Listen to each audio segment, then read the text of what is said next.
Abukaatu lubbuu yaa ogeessa fayyaa lubbuu baatulchuuf kan taate waardiyyaa Rabbiin sinuuf kenne yaa ogeessa fayyaa yaa ogeessa fayyaa yaa ogeessa fayyaa. Harka fuunee akkam jirtan kabajamtoota daawwattoota keenya jaalatamoo. Nageenya keenya kan kabajaa fi ulfinaa bakkuma jirtan maratti isin haa dhaqqabu jecha daawwannaa keenya kanarraatiin gara godina Harargee Bahaa Aanaa Gooroo Guutuutti buufanni fayyaa Harramillee tajaajila wallaansaa si'ataa hawaasa keenyaaf kennaa jiraachuu irratti yaada hawaasaa fi ogeeyyii fayyaa akkasumas itti gaafatamaa waajjira fayyaa Aanaa Gooroo Guutuu Obbo Jaabir Muhammad wajjiniin gaafii deebii taasifneetu isiniif dhiyaataati. Amma xumura sagantaa keenyaatti nu waliin daawwadhaa kan isiniin jiru anis Muhammad Ahmadi gamanumaan akka nu daawwattan kabajaadhaan isinaaf irraam. Abukaatu lubbuu yaa ogeessa fayyaa lubbuu baatulchuuf kan taate waardiyyaa Rabbiin sinuuf kenne yaa ogeessa fayyaa yaa ogeessa fayyaa yaa ogeessa fayyaa. Dubartoonni buufata fayyaa Harramillee kana keessatti yaalii wallaansa fayyaatiif dhufanis yaada isaanii akkatti aanutti kan nuuf laatanii jiranidha.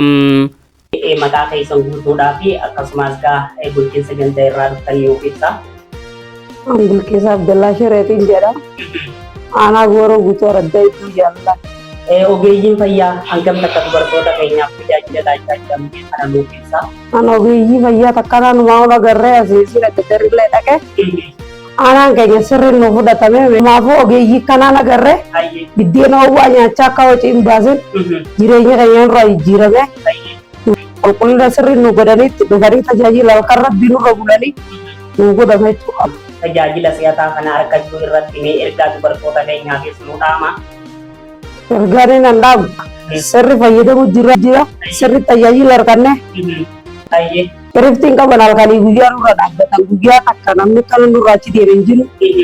Deemnee alatti hin barbaanne iyyaanne lubbuun namaatti nurraa baratamtee jirti. Tiisuu dadhabnaan ulfina irratti dhiisuun haadha hundaa si harkatti katti hiyyeessaa dureessaa xiqqaa guddaa mara haqaan tajaajila hin qulleeffaturra. Hundi nama bilaal. Ogeeyyiin fayyaa akkamitti tajaajila isiniif kennaa jiran mee kanarratti nuuf ibsa. Tajaajila gaarii nu kennaa jira. Tajaajila isinii laachaa jiranii? Hayyee isin keessummeessuu irratti ogeeyyiin fayyaa maal fakkaatanii? Bareedaadha. Hayyee kan dursee maqaa keessan guutuu. Maqaan kiyya Jamaa Uffoo Wagaa'e Araggaa Iddoo Jaalalaati. Tajaajila bareeda kennaa jiran. Ijoollee karaa gubbaa jirtu babbareedduu tajaajila si'ataa kan nama gammachiisu. Ka abbaa akka abbaa kabaju. Ka obboleettii akka obboleettii kabaju. Ka haadha akka haadha kabaju. Ilmaan akkasiin nu ergisan amma ilmaan kabajaa qabu. Ijaaran gaafatu. Tajaajilli ammaa kan durii garaagarummaa guddaa qabu maqaa. Tajaajilli ammaa kan namni jiru kan durii garaagarummaa guddaa qaba. Dachii fi samiidha. Haalaan itti gammachuu qabna. Ijoollootaa fi jara jajjabaa ammaa dhufeedhaan dhaqee gammachuutti qabna. Haaluma kanaan itti nuwaa bubanii kabajaan isaaniillee akkama bareedina haadha akka haadhaa kabajanii abbaa akka abbaa kabajanii obboleessa akka obboleessa kabajanii tajaajiluu jiran. Wanni agarre waan akkanaati wanni taajjabnee sammuu kanaatii jechuudha. Mee ati amma dhukkubsataa fi jirtamoo? Riiriina dhukkuba ilma fayya. Sababa harka isaaniitti wayyaa'e. Keessaa mucaa tokko hunduma maqaa isaanii hin beeku. Khaalid jedhama. Khaaliduma dhugaasan. Qonna si tajaajila naamusaan kabajaan. Hayaa kabaja qaba boo haadha akka obboleetti ilaaleti tajaajila si'ataa bareedaa nu kennaa jiru. Hooggansa bareedaa dhammaas. Hooggan ijoollee isa jalaa hooggan jedhamtuuta. Mucaan hanqa sanii qaqqajeelutti hin gaa'eefu. Galatoomaa isinillee kan been baafatu kun nama dalagu jaalala jiraate. Kan nama dalagu ittiin jiru addaan nu baaftan isinillee galatoomaa isin hin jaa. Maqaa kiyya duraan dursa shaartuu Muhammad Bilaal jedhama. Tajaajila gahaa nu kennaa jiran amma amma nurra deemanii nu lallaalaa daa'imni keenya irratti weerra deemanii laalaa jiranii waa hunda nu godhaa amma amma inni bira dhaabbattee ijoolleen bira nuti baggaariidha akka ajaa'ibaatti jira. Hundi amma amma inni bira dhaabbatanii tajaajila nama dalee ooppireeshinii isaanii sammummaan laalanii godhuu fi tajaajila adda addaa amma amma godhaa jiranii dubartoonni ijoollonni keenya amma seenu kun amma amma nu laalanii waa hunda nu godhu jiranii. Kanaafuu galatoomaa innaan ijoollota keenya.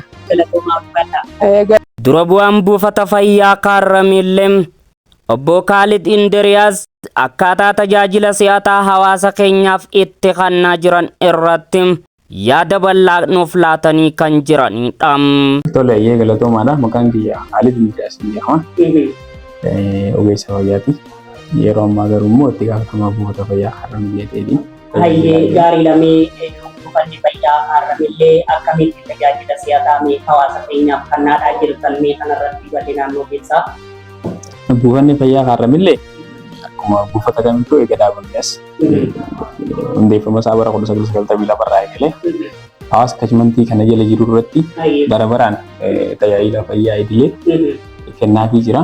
Haa ta'u garuu baroota walitti aansee baroota 2-3 kana keessatti buufatichi tajaajila qaba yookiin tajaajila duraan hawaasa biraan gahaa jiru kanaaf jechuudha. Sadarkaa fooyyessuu irra jira. Yeroo ammaa kanatti tajaajiloota duraan hin qabne baay'ee illee dabalatee tajaajiloota hedduu babal'isee gara advaansed health center fayyadamu akka Oromiyaatti buufatoota muraasa Oromiyaan qabu keessaa sadarkaa san keessa galuudhaaf sochii irra jira jechuudha. Yeroo ammaa kanatti tajaajiloota duraan hin turre illee kutaalee dabalataa garaagaraa illee yeroo ijaaramee fi deeggarsa biiroo fayyaa Oromiyaatiin warri bilookii illee jalqabee jira. Eega jalqabnee ji'a 7 opereeshinii haadholii ulfaa fi keeziilee akkasuma gadaameessaa wajjin wal qabatu asumatti kennaa jirra. Egaa inshuraansii fayyaatti fayyadamanii hawaasni keenya tajaajila si'ataa argachuu irratti maal fakkaatanii? Inshuraansii irratti fayyadamuu irratti amma abbaan nu caalaa inshuraansii abbaan hawaasa ta'ee jira. Yeroo kanatti hawaasni abbummaadhaan inshuraansii mirgaaf dirqama isaa beekaa yeroodhaan laata. Akkasumatti gama keenyaanis dhiyeessii qorichaatii fi wantoota jiranis haalli ture haala duraan jirurraa baay'ee jijjiirame. Yeroo kanatti bifa gaariidhaan tajaajilli kennamaa jira. Hanqinni gama kanaan hin jiru. Inshuraansiin hawaasa keenya akka fayyadu hawaasnis fayyadamummaa isaa baree akka tajaajiloota biraa yookiin immoo gaafiilee garaagaraa arjooma garaagaraa ka gaafatanitti reezistii wanni si godhan jiru hawaasa keenya keessatti. Itti fayyadamaniis arganii jiranii rakkoo baay'ees itti bahanii jiranii. Yeroo kanatti akka duraanii sanitti waliin jechuu inshuraansii maadde komiin ja'amaa ture san hin jiru jechuudha. Akka buufata keenyaattis parsantaa 99 jechuu dandeenya.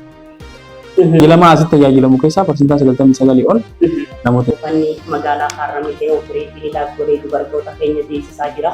Mee dubartoota keenyaaf akkaan inni fi asitti dhiyeenyatti dhufanii tajaajilaman ergaan qaamxayyoo jiraatte asumaan itti dhaama. Gama kanaan ilaalchisee aanaa Gooroo Guutuu keessatti gaafiin kun gaafii bara dheeraa ture.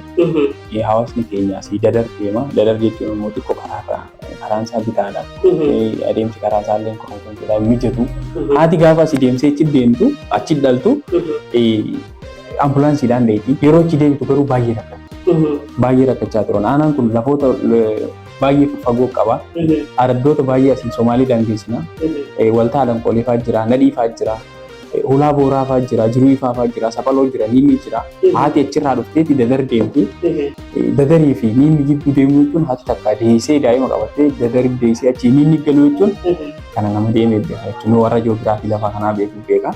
Kana ilaalchisee mootummaan deeggarsa kana nu godhee meeshaalee yaalaatii fi bilookii kanaa argannee asitti kennuu kana nu caalaa gammachuu irraa qaban hawaasa keenyaatiif ibsa. Kanaaf kan akka carraatti itti fayyadamuu qaba jechuun barbaada. Kanuma kanaan mootummaallee naa galatoomu. Haadholiin keenya garuu da'umsaa fi hordoffiidhaan ilaalchisee home deliveriin guutummattuu hin jiru jechuu hin dandeenya. Afaan guutuudhaan dubbachuu hin dandeenya. Kanaaf tajaajila asitti argame kana itti dhiyaatanii akka hordofanii qindoominni gama keenyaaf gara waajjiraatti akkasuma waajjira wayyaa qofa osoo hin ta'in gama aanaatiin illee jiru gaarii.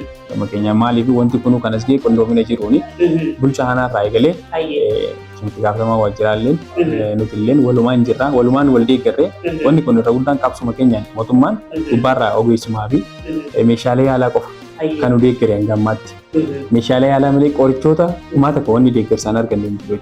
Inni kun baay'ee gosa. tajaajilli asitti kennamu kun haati takka giddu galaan guyyaa 3 hanga guyyaa 5tti opereeshiniin godhamee fi taas turtu. Yeroo as turtu kanatti qorichoota baay'ee fayyadamti. Siree jira, fuluudiilee garaagaraa jira, qorichoota as keessatti fayyadamna. Anisteeshiyaa garaagaraatu jira, meedikeeshiniin eegee isin achi qabaatee inpeeshantii galtallee kan fayyadamtu. Isa kanaas hangammaatti buufatuma danda'ee deemu. Kanaaf qindoominni silaa jiraachuu baatee waan kana qoma qabannee akka godina Harargee baatti buufanni yeroo jalqabaatiif CSC jalqabe keenya. Hanga har'aatti ji'a 7 itti fufsiisuu hin dandeenye jechuudha. Qindoomina jiru dhaabbannee deeggarsa gama waajjiraatiinis gama buufataatiinis even buufata keenya qofa otoo hin ta'in buufatoonni baadiyyaarra jiranillee haala CSCdhaaf indikeeshinii qabu kan isaan biraatii farii gama keenya erganitti bifa deeggarsaatiin qorichoota haga danda'ametti fuluudii tokko maan ta'anii waliin nuu ergaa bifa sanii itti fufsiisaa jirra. Gama kanaan ilaalchisee ergaan qabu mootummaan tajaajila kanaas banee eegalchiisee hawaasni baree gaafii komii hawaasaa baay'ee deebisee jira. Haa ta'u garuu fedhiin dhiyeessii qorichaa bakka kana jiru yeroo ammaa haalli gabaa qorichaa baay'ee qaala'ee jira akka durii miti. Kanaaf fedhii CSC'n asitti dalagamu hundinuu firii sarvisiidha hawaasaaf bilisaan kennama waan ta'eef jecha bakka kana fedhii guutuu irratti buufatichi qomoosaa akkamma qabate kana qabatee itti deema yoo ta'e xiqqoo buufataaf ulfaataa ta'uu danda'a. Kanaaf dhiyeessii qorichaa kanarratti xiqqoottee osoo yaadame jechuun qaama dhimmi ilaallatuuf fedha. Abukaatu lubbuu yaa ogeessa fayyaa lubbuu baatulchuuf kan taate waardiyyaa rabbiin sinuuf kenne yaa ogeessa fayyaa yaa ogeessa fayyaa yaa ogeessa fayyaa. Buufata fayyaa Harramilleetti ogeessa baqaqsanii yaaluudhaa kan ta'an kabajamoo Fuwaad Muhammad Adam akkaataa tajaajila wallaansaa hawaasa keenyaaf itti kennaa jiran irratti yaada bal'aa nuuf laatanii kan jiranidha. Maqaan kiyya Fuwaad Muhammad Adam jedhama. Ogummaan kiyya ogeessa baqaqsanii yaaluu hatattamaati. Kan inni hojjetu immoo buufata magaalaa Harramillee kana. Tajaajila hawaasa keenyaaf akkamitti laachaa jirtanii?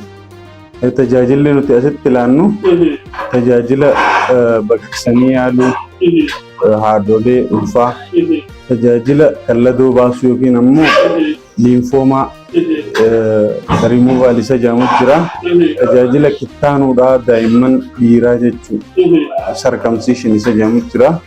Isaan kanneen ni laannaa dabalataan tajaajiloota buufanni laatu kanneen akka hordoffii ulfaa, tajaajila da'umsaa, tajaajila karoora maatii kanneen alatti jechuudha. Dabalataan immoo laaboraatooriin garagaraas jira. Laaboraatooriin garagaraas jira. Tajaajilli altiraasaawundii illee ni kennina asitti. Tajaajiloota baay'ee kennaa jirra. Gaafa duraa haadholiin sababa buufanni hin jirreef buufanni kunillee 90moota keessa kan ijaarame. Sababa buufanni hin jirreef irra baay'een manatti da'aa turan. Amma immoo parsantiin guddaan buufatatti da'aa jiru.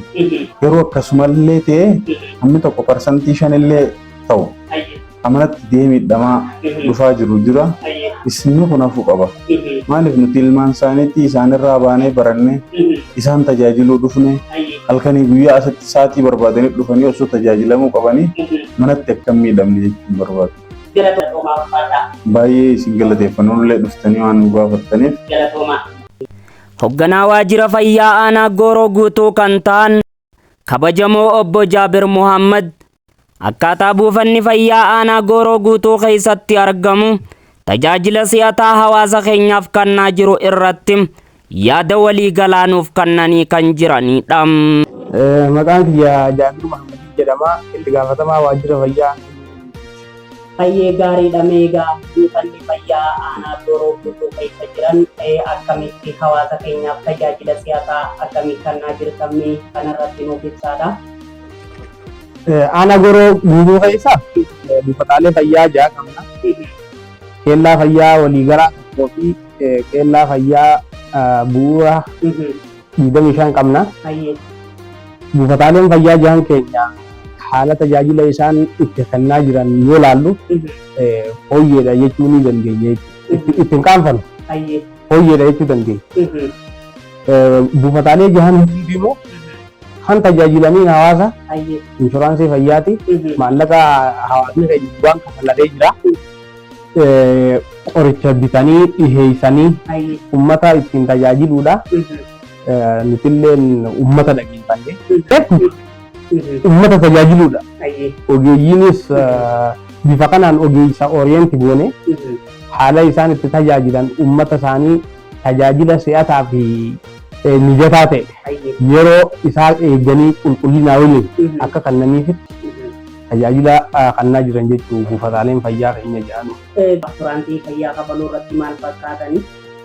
Inshuraansii fayyaa kafaluu irratti hawaasni keenya duraanuu muuxannoo ni qabani.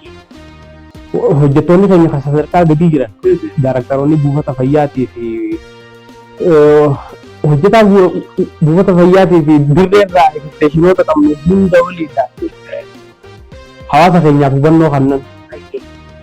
Isaan hubannaa gahaa qaban ogeeyyiin hubannaa kana gaddabarsanii jiran hawaasa biraan gahanii jiru. Hawaasni dhufee jira hubannaa bakka isin gaafatu itti funi beeku.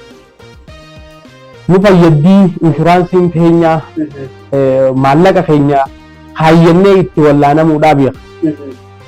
Ni kannanii si'oon cinqan. Gaariidha meegaa ammaan sana buufata magaalaa Harramiyyaa keessatti dubartoota keenya karaa oopereeshinii godhaniidha. Duru oopereeshiniin buufata kanan jiru ammaan sana kunoo tajaajila siyaasaa hawaasa keenyaa argachaa jiru agarree jirra. Akkamitti buufata kana ol guddisaa jirtan meeshaa? Akkuma kaastan durri hin jiru mootummaan buufata fayyaa aanota hospitaalli keessa hin jirre OR bilootiin ijaaramee buufata fayyaa irratti dubartoota tajaajila dahumsaa baqaysanii geessisuu barbaachisu. Osoo deemanii waciin baasu yeroo isaaniitti illee gubu mana isaaniitti irraa fagaatanii waan adda addaatiif saaxilamu. Istiraatejii kana fide jechuudha. Ministeerri Wafelzii irraa bu'uurri kun lafa bu'ee jira. Isuma kanatti bu'uura godhachuudhaan aanaan keenyas bara 2016 kurmaanaaf rafaa eegalee itti fufsiisuudhaan ilaa ammaatti haadha 105 hanga ji'a muddeedhaa guyyaa 15tti baqaysuudhaan deessisee jira jechuudha. Tajaajilli kun itti fufee jira hanga ammaatti kanaa ol ji'eeti. Gana gaafa ragaan isaa deessisuu keessa galanii ilaalla. Guyyatti namni hedduutu baqayfamaa jira jechuudha. Nama 3 fi guyyaa namni hin baqayfamne ammaa yoo dhayxee ilaalte 3 fi 3 olii jira. Akkuma hospitaalaatti tajaajila kannaa jira. Isa kana nutis waajjira bulchiinsaa aanaa Gooroo guutuu wajjin ta'uudhaan bulchaan keenyas ni galatoomfanna. Tajaajila si'ataa uummata biraan gahaa jirra. Uummanni illee itti amanee tajaajila gahaa nu kennaa jirtanii jedhanii nu galatoomfachaa jiranii. Nuti ganaadhaa gara hospitaalaatti jijjiirraa jennee nutillee harkaatti jirraa jechuudha. Gara waajjira fayyaa godina Harargee Bahaatiin deeggarsi isinii taasisaa jiranoo maal fakkaata?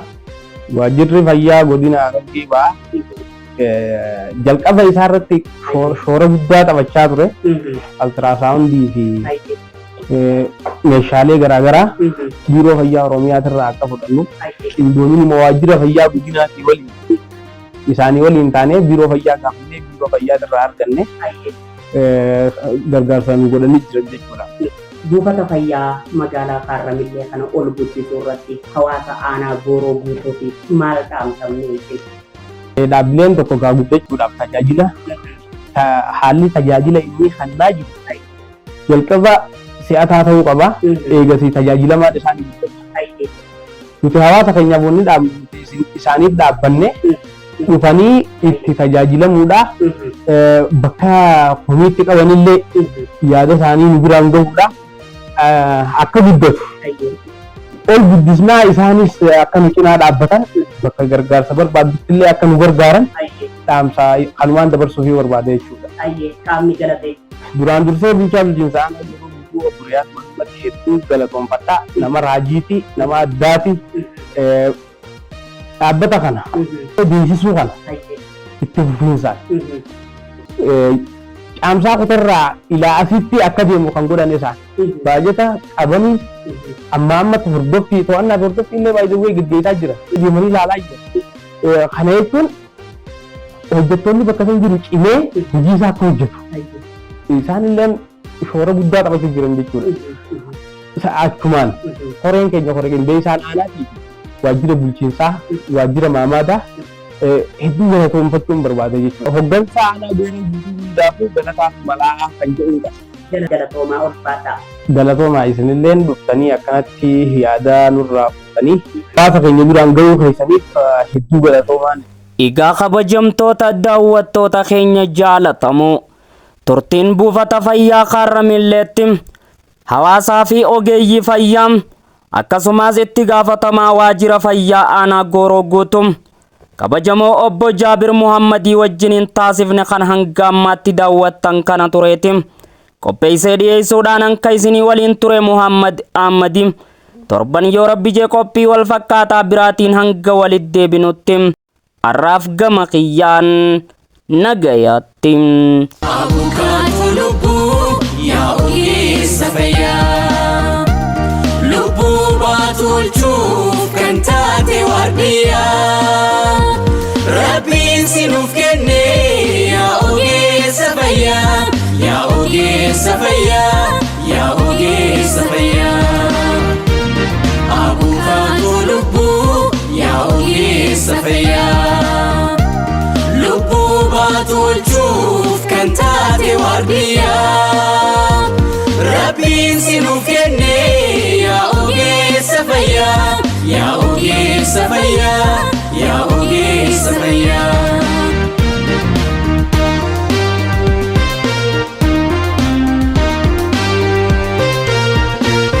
Yaa ogeessa fayyaa maaliif madaalamta? Ati wareegamtee kan lubbuu hambifta. Rakkoo faadaa galtee dhugaaf tajaajilta. Lubbuu kee qusattu dhibee dura dhaabbata. Obsitee dandeessee haala ilma namaa. Gumaachi kee marti maaliin madaalama? Nan miidhama jettee hin sodaattu dhibee. Dadhabbiin kee humni tulluu dhiibee. Baakiyya baattee Yaa ogeessa fayyaa, na yaaluuf dhiphattee. yaa ogeessa fayyaa, dhibamee madoofnaan Yaa ogeessa fayyaa, yoomnarraa baqattee. Yaa ogeessa fayyaa, abukaatoo lubbuu wabii fayyaa kooti. Fayyaan koo si harkaa barrabbiin gaditti. Abukaatoo lubbuu wabii fayyaa kooti. Fayyaan koo si harkaa barrabbiin gaditti.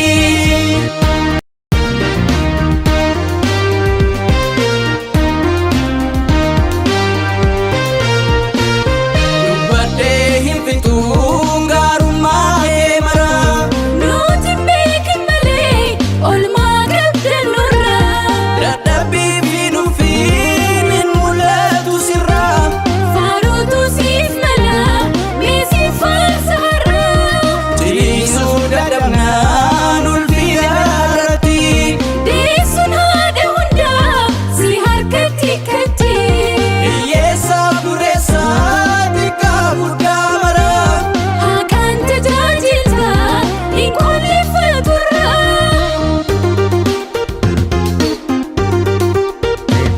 Waraana gidduu lixxee yaa ogeessa fayyaa kan kuufe ol qabdaa.